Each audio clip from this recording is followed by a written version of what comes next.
Welcome back to my channel. मी आज करते आहे टोमॅटो सार। तर टोमॅटो सार करण्यासाठी मी इथे 4 टोमॅटो घेतलेले आहेत, एकदम लाल असे। तर ते मी आधी शिजवून घेणार आहे 4 टोमॅटो।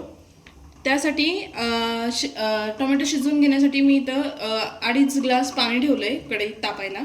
तर ह्यात मी शिजवून घेणार आहे टोमॅटो। 10 ते 15 मिनिटात शिजतात टोमॅटो। तर आता आपले टोमॅटो शिजलेले आहेत, बघूया आपण, चेक करूया शिजलेत का व्यवस्थित। टोमॅटो छान शिजलेत। 10 मिनिटं ठेवले होते मी शिजायला। आपण असं सुरीने सुद्धा चेक करू शकतो। शिजलेले आहेत चांगले। तर आता ह्याची मी प्युरी करून घेते।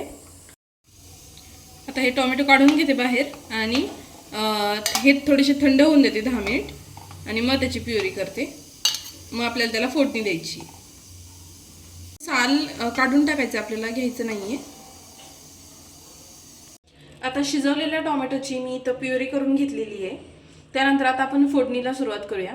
तर फोडणी द्यायला मी घेतलेलं आहे 3 ते 4 हिरव्या मिरच्या, त्यानंतर 2 ते 3 पाकळ्या लसणाच्या आणि थोडीशी कोथिंबीर आणि थोडेसे कढीपत्ता।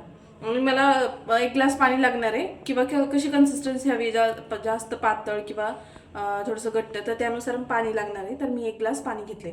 तर आता इथं मी कढई तापायला ठेवली आहे फोडणीला। तर आता कढई तापली आहे, तर मी त्यात तेल घालून घेते। तेल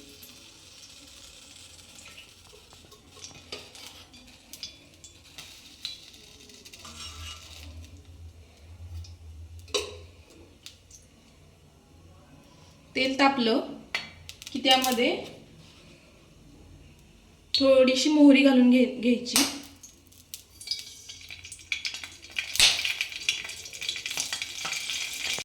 आता मोहरी छान तडतडली की अर्धा चमचा जिरं घालते।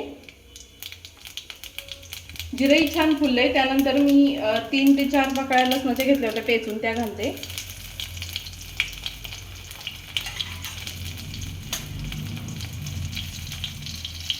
लसूणही छान फुलला की त्यानंतर मी हिरव्या मिरच्या घेतल्या होत्या 2 ते 3, त्या घालते।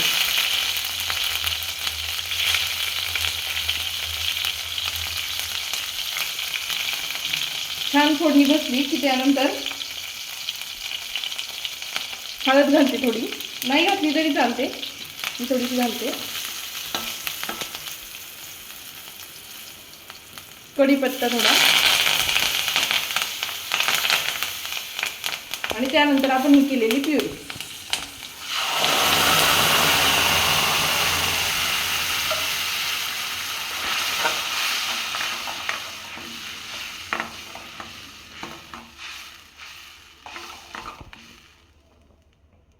आता मी त्यात पाणी घालून घेते थोडं,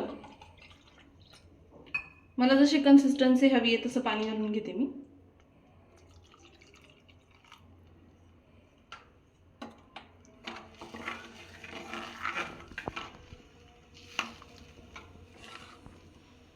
अजून थोडं पाणी घालते, कारण उकळल्यानंतर थोडंसं ते आटणार आहे।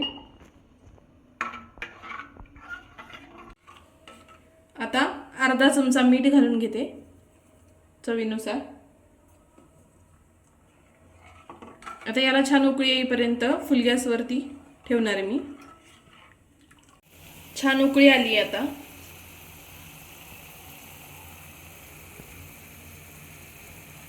तर मी लो फ्लेमवर 10 मिनिटं ठेवते। आता त्याला छान उकळी आली आहे, तर त्यानंतर मी कोथिंबीर घालते वरून गार्निशिंगसाठी। आवडीनुसार घालू शकता किती घालायची।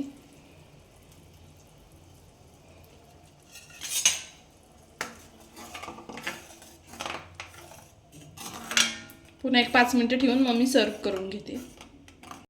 मस्त असं गरमागरम वाफाळतं टोमॅटो सार आपलं तयार आहे। ते मी आता सर्व करून घेते एका बाउलमध्ये।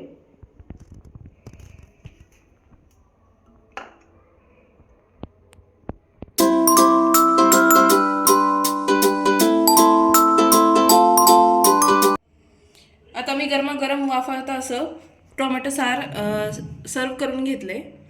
हे तुम्ही भाकरीबरोबर सुद्धा खाऊ शकता, भाताबरोबर सुद्धा खाऊ शकता. भाकरीबरोबर खायचं असेल तर थोडं घट्ट करू शकता आणि सूप म्हणून सुद्धा पिऊ शकता. तर कशी वाटली टोमॅटो सारची रेसिपी मला कमेंट्समध्ये नक्की सांगा. आवडली असेल रेसिपी तर लाईक करा व्हिडिओला आणि चॅनलला सबस्क्राईब करा. थँक्यू.